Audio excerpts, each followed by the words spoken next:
All righty. Good afternoon, everyone. Thank you all for being here. Before we start, I just want to go ahead and thank you for being here. I can see the number of attendees here. These seminars, these webinars rather, have been growing in popularity as of late, and that is great news for us. It shows us that we are doing what you guys want us to do, which is to answer your questions and get you the information that you find useful. Today, again, we have put together a very resourceful and useful webinar for you all to enjoy, hopefully, and find helpful. We have two very experts, rather, guests that are going to talk to you about how to prepare for the year ahead in terms of law school, both on the financial side and on the academic side. Our first guest is Ms. Rita Rosario from our financial aid office. She is an expert professional in financial aid, so I encourage you to ask any questions you might have. Asking questions will help us to tailor these webinars more to your needs so that you find them more useful. The first portion is going to be Rita Rosario, like I said, our financial counselor, giving you a little bit of a, tips and tricks of the finances while in law school or while planning to attend law school in the future. And the second portion rather, is going to be presented by Melvina Kemp, who is one of our academic advisors, and she is going to go over different studying habits, exam taking strategies, and time management. So once again, I encourage you to ask a lot of questions, and you can just type in your questions, and our guests can see your questions on the side of the screen.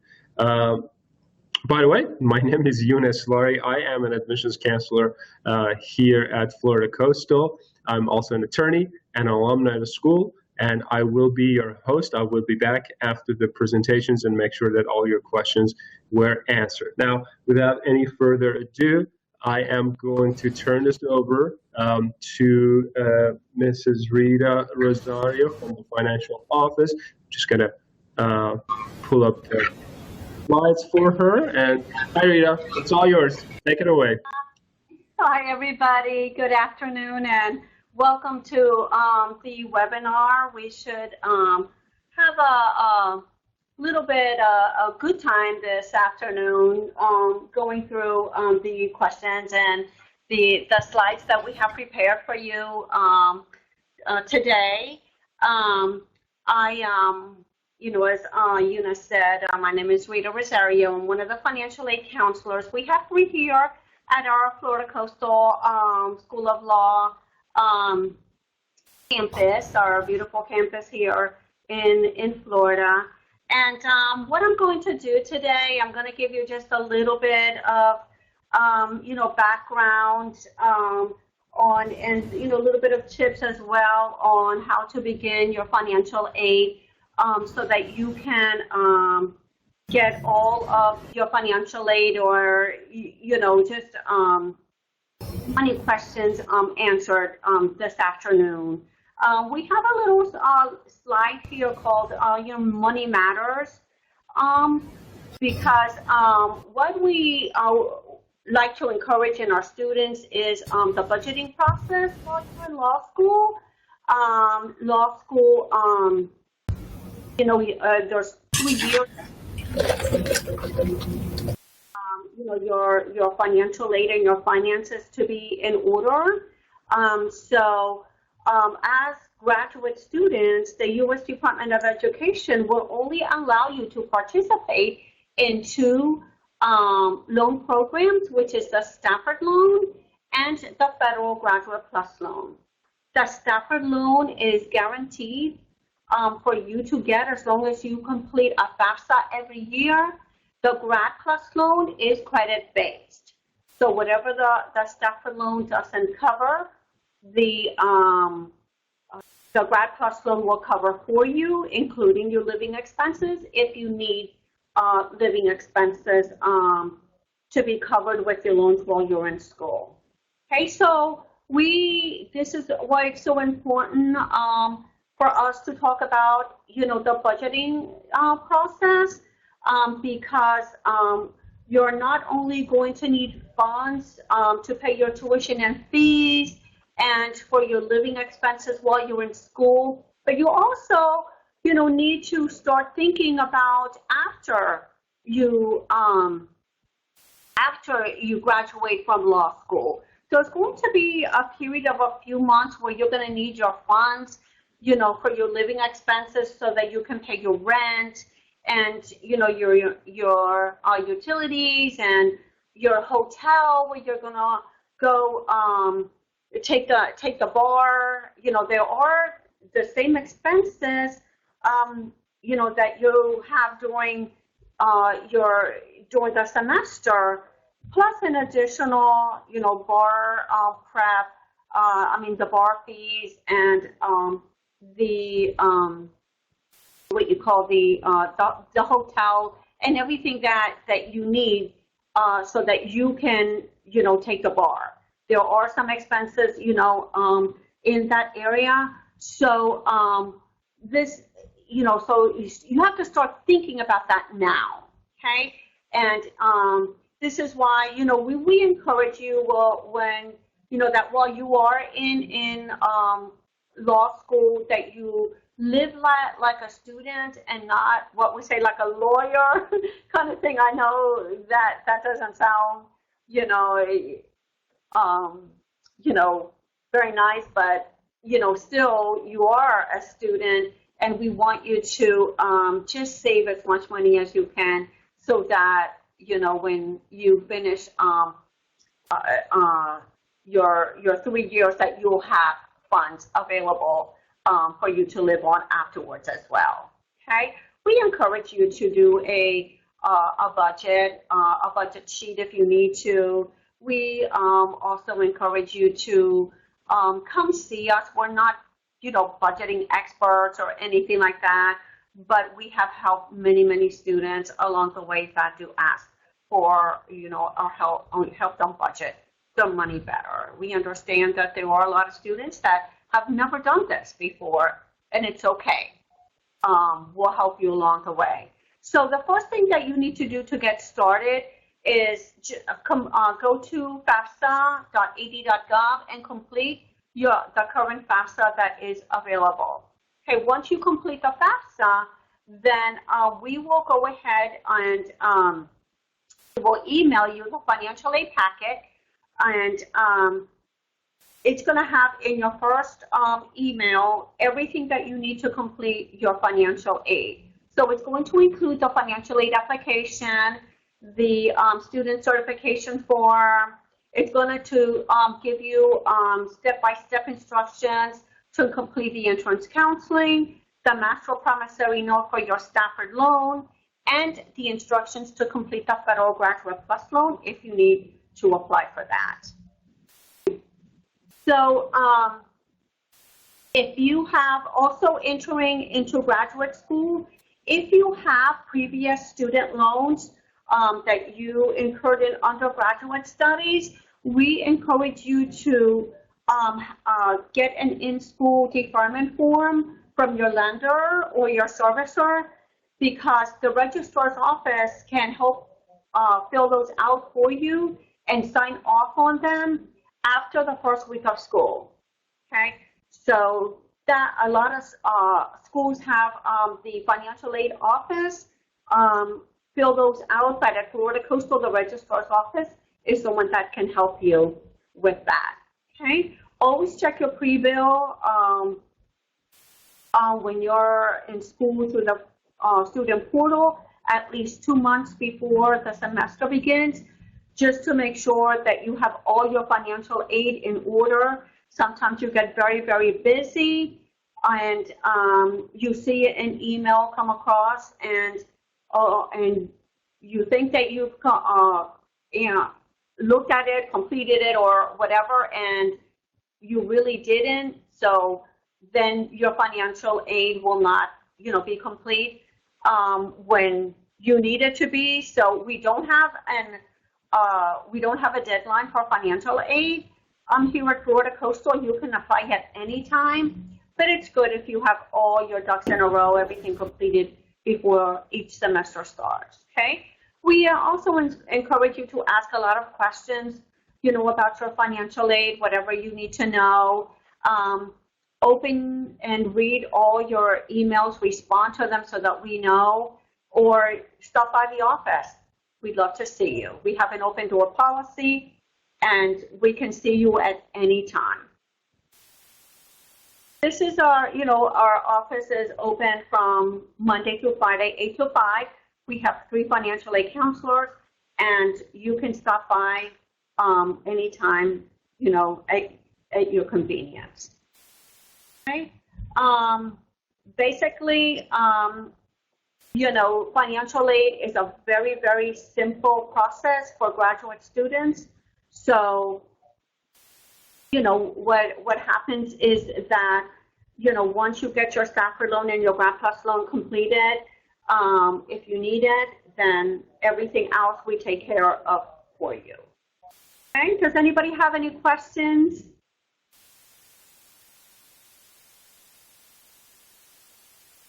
All right, thank you very much, Rita. I know we've spoken about this. I appreciate it if you just stick around in case anybody else had any questions, but thank you very much for a very informative presentation. Now we slowly move on to our next presenter, which is Mrs. Melvina Kemp. I'm trying to, Melvina, can you hear me? Unfortunately, we might be having some technical difficulties with our. Can you hear me now? Perfect. I can hear you now. All right. Okay, Melvina, I'm just gonna, for a second, I'm just gonna upload the slides that I have from you. And if you turn your webcam on, then we can all see you as well. So. Okay, close. Okay. Cancel. Okay. Are you able to hear me? I can hear you, yes. Okay, hold on.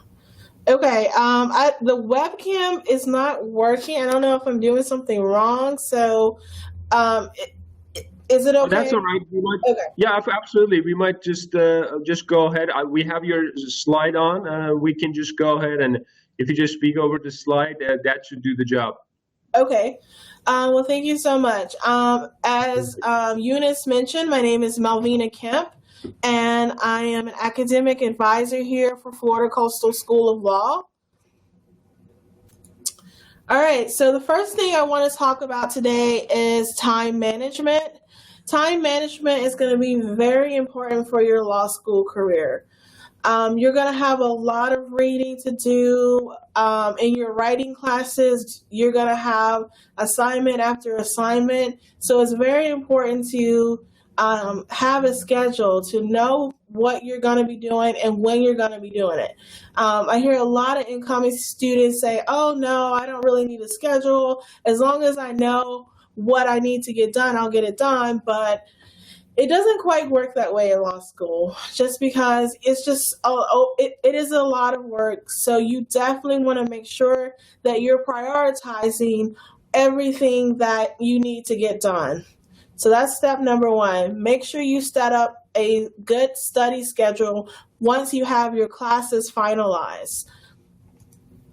The next thing you need to know about is what is going to be expected of you as a first-year law student.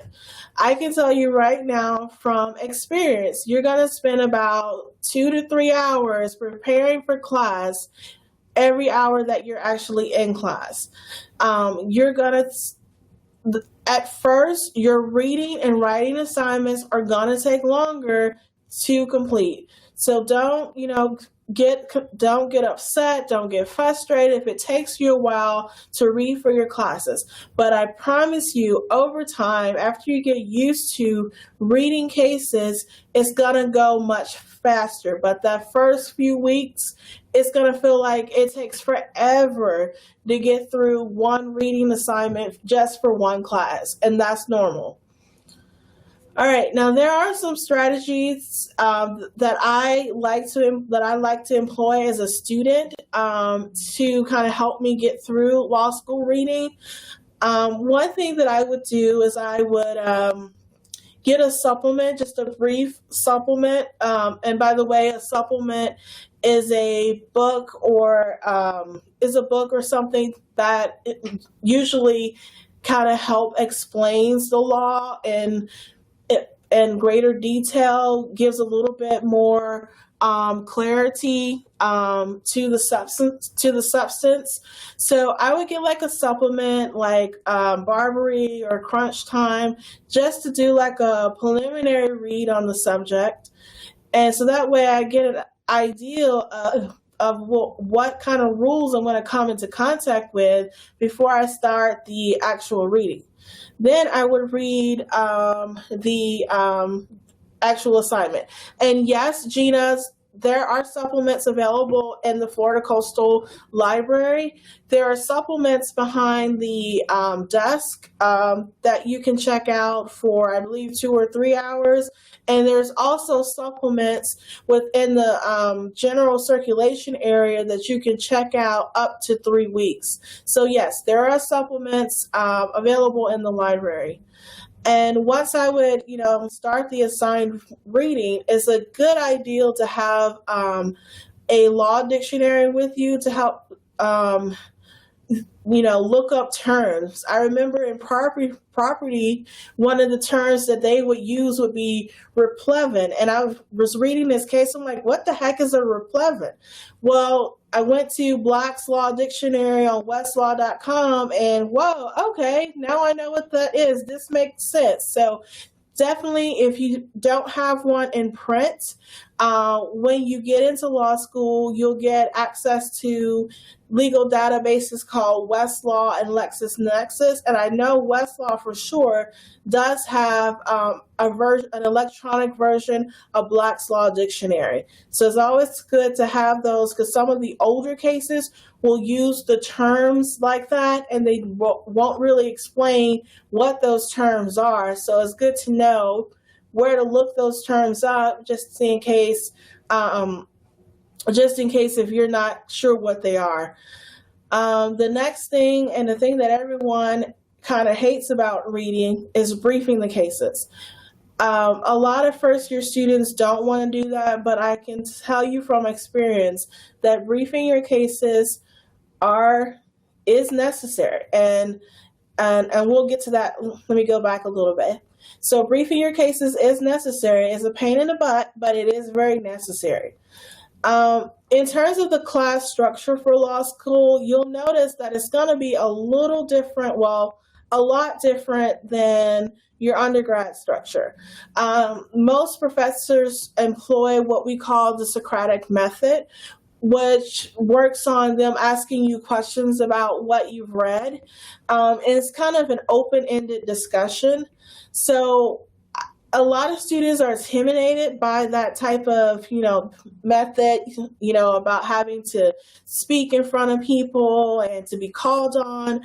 But I just want you to know, even if you say something that's not quite right in class, the professors know that you're just starting law school. There's a lot that you don't know. So they're not going to come down hard on you if you make a mistake about something. It's not the end of the world. The way you take notes for a class that does the Socratic method is going to be a little bit different than your usual lecture classes from undergrad. You're not going to be writing down every word that someone says. So you really have to be attentive to, make sure that you're not missing any important points.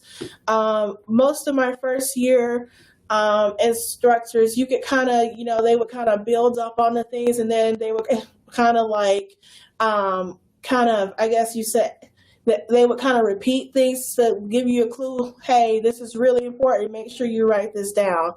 And, and it's also important to know why law school classes are this way. It's not just about, okay, you read a case, what's the rule?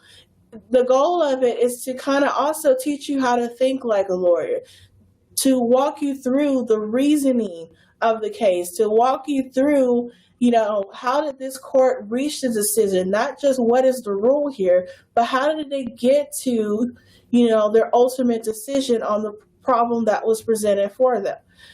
So, and also make sure you always go to class. Some people think, oh, I can go, or maybe I don't have to go to class, but please go to class. It is very important, I promise you. Okay, now on to everyone's least favorite thing about first year law school is case briefing. What case briefing is like creating a summary of the case. You start out with, of course, the identifying information, case name, the court that is taking place, where the case is being reported, which is, where is the case recorded, and the year that the case was decided. From there on, you would move to the procedural history, which just says, okay, this case started out in the lower court. Lower court dismissed the case on summary judgment. Plaintiff appealed to the district court, and we're here in the district court. It's just kind of walking you through, how did this case get to the current court that it's at? And then from there, you want a brief summary of the important facts. And I think a lot of students struggle with that summary of the important facts because, your first year, so it's like, okay, I don't want to miss anything. So you're putting every and anything in your fact. That will just come with natural progression over time, just because at first you're probably going to put more facts in the statement of facts than you need, but over time you are going to be able to decipher which facts are really important, which are the facts that are really determinative for this particular case. So after you put down your facts, the next thing that you want to look for is you want to look for the rule or rules in this case that the court is deciding the issue by. So some cases will have more than one rule. In some cases you may have to kind of synthesize what the rule is. Okay, once you have that, let's talk about what is the legal issue that the court is trying to solve. Like, why are these people in this court? Why is this party appealed to the district or the Supreme Court of the state or the United States? Why are they here? What do they want the court to do? So after you have your issue, your rules, your facts, the next thing you want to move on to is you want to state what is the court's holding, which is basically what is the court's ultimate decision? What did they conclude in this case?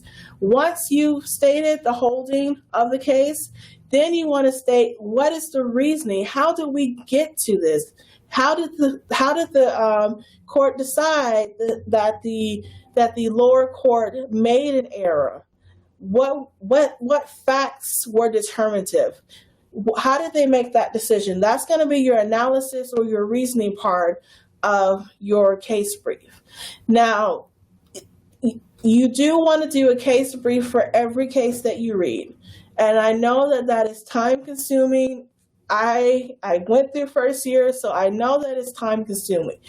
But the reason why you really want to do the case brief for every case is it helps you with this thing we call IRAC.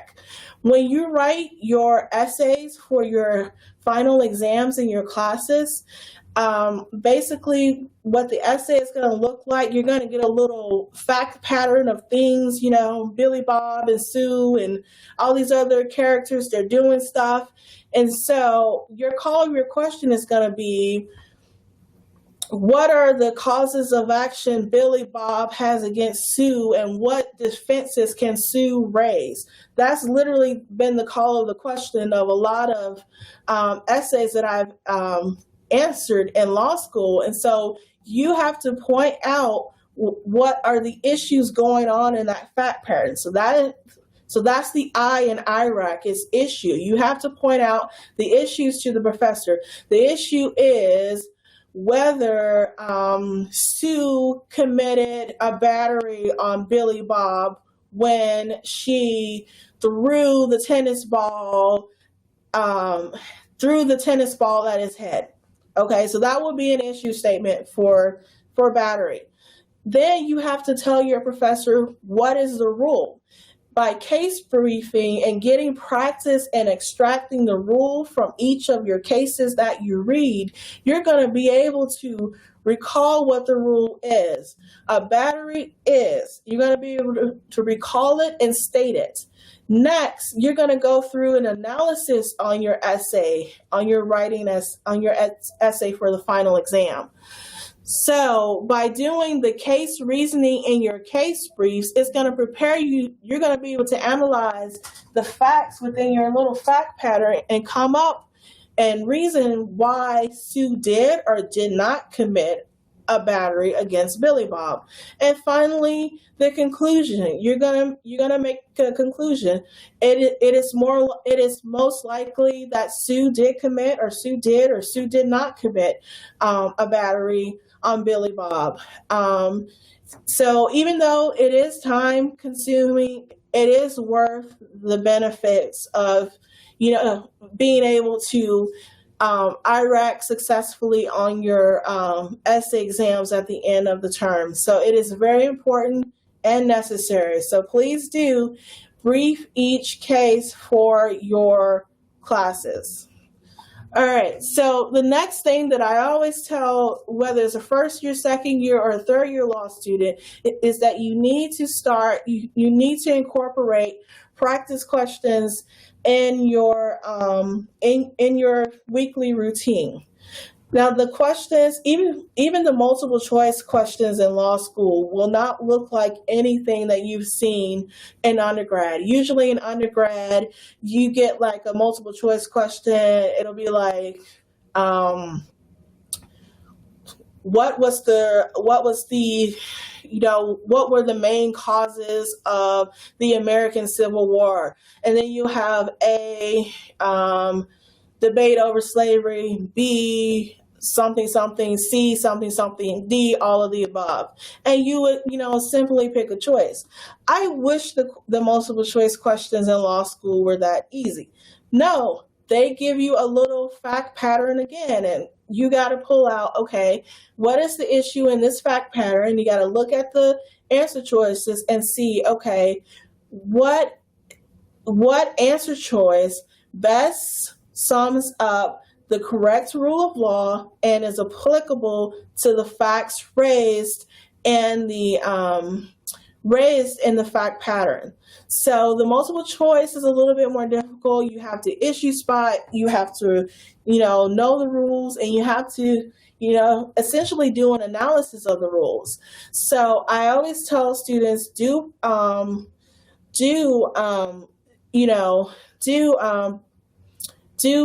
incorporate practice questions. Now, as I mentioned earlier, the library has a lot of study aids that can help you, and some of those study aids they have questions in them. There's a website linked here in the PowerPoint presentation. I don't know if you guys can access it from the presentation right now, but if you go to fcsl.edu and click on the library tab, you can get to this link here, and it'll lay out all of the 1L supplements that we have in the library for you to check out for different subjects. Like it'll tell you in crim law, we have these type of supplements. For torts, we have this type of supplements. For contracts, these type. So that way you can find the supplement that you need. Okay, so the first year is a little rough. But there are some things that you can do to kind of, to help you kind of survive that first year. First of all, find out about the resources that are offered to you. There are a lot of resources that Florida Coastal offers to you to help you be successful.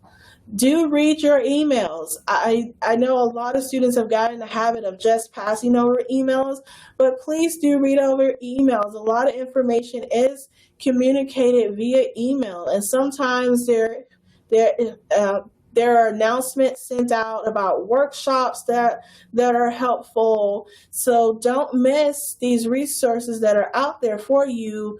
I know 1Ls, you're incredibly busy. I went through the same thing, but please do read your emails. You may be missing out on valuable information if you don't read your emails. Make friends with the upperclassmen. And this is why I tell you to make friends with them, because you're not in competition with them. So they will help you. They will give you outlines. They'll give you advice on professors, how to approach subjects, because again, you're not in competition with them. So they are a great resource to make use of. Reach out to your teaching assistant or your professor. Teaching assistants, they may hold like review sessions or office hours. So make sure you go to them. Teaching assistants are usually 2 and 3L students who did really well in the course. So reach out to them if you have any questions about stuff. Also reach out to your professor if you're having questions about any of the material. Most of our professors have office hours here at Florida Coastal, so you can always, approach your professors. Some of them also have what they call the knowledge bar sessions, where they will hold like mini review sessions at the knowledge bars on like the second, 4th or 5th floor. So try to attend those if you can as well. And again, practice those multiple choice and essay questions. You're only going to get really good at this material is you have got to practice. There's no other way around it. Very quickly, I think my time is almost up, but I wanted to just very quickly tell you about the Writing Center that we are launching this semester. The Writing Center is on the 2nd floor of the library here at Florida Coastal, and we have writing fellows, which are 2nd and 3rd year students. Some of our fellows are even on like law review and moot court. So these are students who really know how to write for essay exams. So what the fellow does is they work with you to improve your essay writing. Now, they do not edit or proofread papers. They cannot help you with your legal writing assignments for your legal writing and research classes. That's actually a violation against the honor code. So please don't ask them to do that, because that violates the honor code set here at Florida Coastal. But basically what they will do is they'll go over, let's say, for example, your professor assigns a practice essay that they want you to complete, or you find a practice essay that you want to do in a supplement. Okay, you will do the essay. The fellow will go over the essay with you and to show you how the essay could have been improved to get, maximum points. So that's what they do. They kind of go over, critique the writing, give you feedback on how you can improve your writing. Now, you can make an appointment with a writing fellow or come in during their walk-in hours.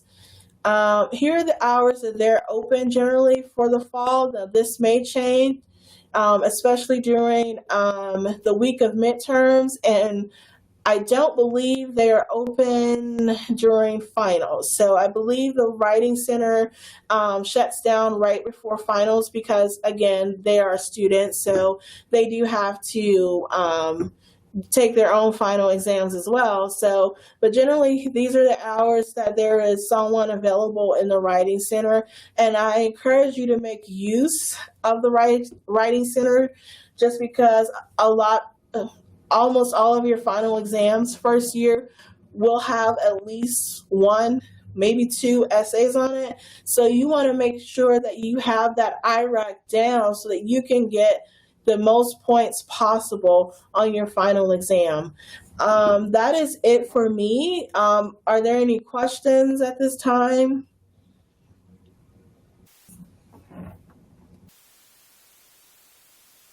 All right, Melvina. Well, thank you very much. That was a lot of very useful information. So we thank you for that. I'm going to ask everyone if there is any other question left.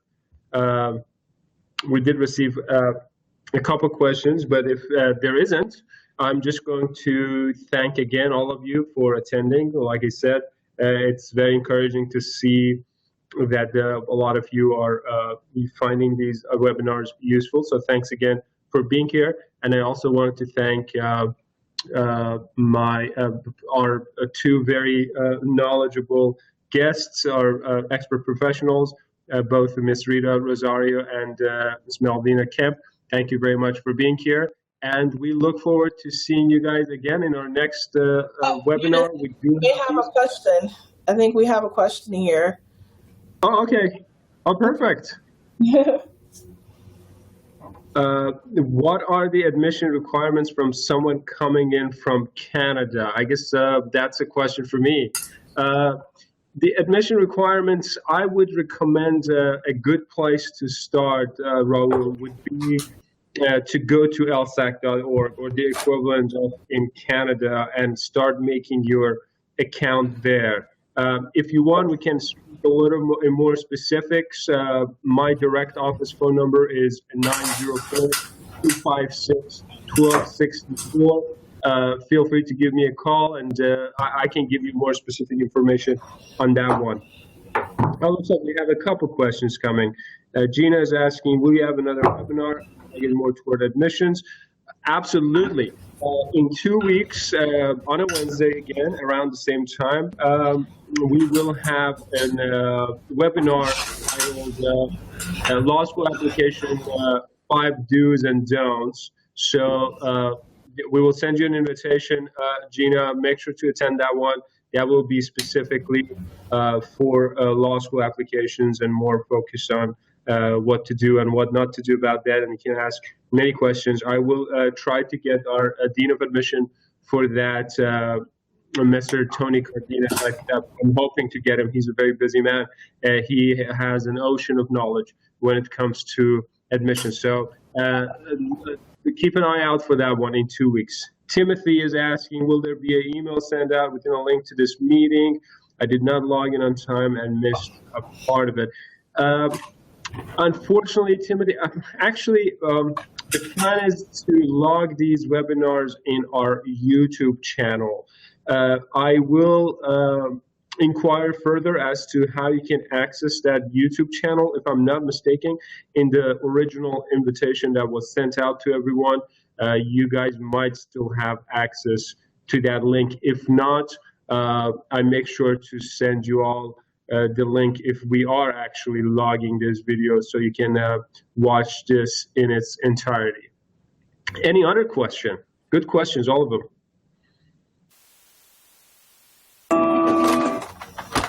All right.